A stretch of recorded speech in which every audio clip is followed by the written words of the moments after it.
पढ़े जब जानू स्कूलिया। अरे चुप रहो।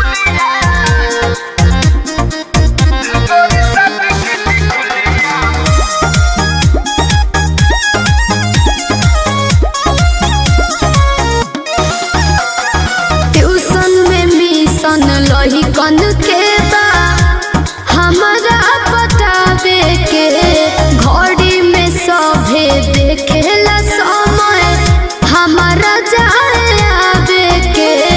ये हमरा सब बुझाते है बाबू। तो का पूछता है? ए धन ओठ पर लगा के ओठ लाली